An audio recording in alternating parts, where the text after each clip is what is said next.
علیکم ورحمۃ اللہ وبرکاتہ ملګرو د نوې ویډیو سره تاسو خبر کړی وایو ملګرو امید لرم چې تاسو ټول به روزو خوشاله وئ او د ژوند په مزو کې ملګرو نن په دې ویډیو کې تاسو سره راوي شهید د قاتل د اسد د پلار یو څو خبرې را مخې ته کوو چې د اسد پلار ټول خبرې را مخې ته کړې دي او وایي دي چې زما زوی بې ګناه دي او ټول ثبوتونه هم راښکاره کړي دوستانو کو چې تاسو دې پوره معلومات نه ځان خبرول غواړئ کو اوسه پورې چې زموږ د چینل مخه نوی سبسکرایب کړئ زموږ د چینل مخه سبسکرایب کړئ ترې نشان څخه مخه وهئ چې زموږ خر یو نوی معلوماتي ویډیو تاسو ته په اسانۍ دررسي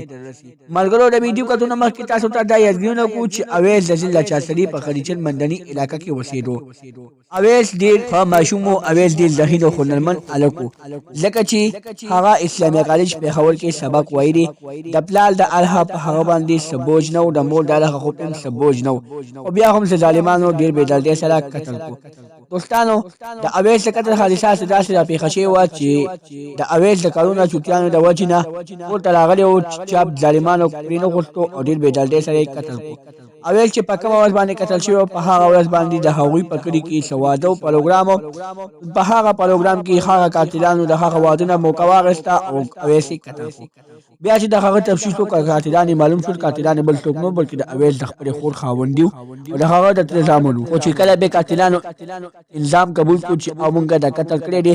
او بیا اوس قاتلانو یو نوی پلان ساز کړی چې په هغه پلان کې ویلي چې نه مونږ د قتل نه دی کړی خو دوستانو دا قتل هغوی کړی دی او اوس هغوی وایي چې مونږ دا قتل نه دی کړی او اوس هغوی یو پروپیګنډا شروع کړې ده چې مونږ پولیس وهلي وو همدغرانګې د اسد پلار یو څو خبرې را مخې ته کړي دي او ویلي دي پولیسو د اسد نه په پلاسونو باندې غوښې راښ کړي دي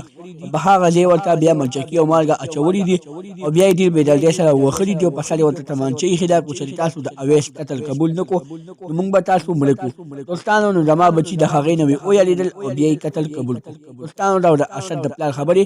آیا دا خبرې رښتیا دي که دروغ دي د دې پوره معلومات به راوځي اوسه پورې چا زموږ د چینل مخه نوي سبسکرایب کړي زموږ د چینل مخه سبسکرایب کړئ ترې انشاءالله څخه مخه وهئ چې زموږ خر یوه نوې معلوماتي ویډیو تاسو ته په اسانۍ دررسي والسلام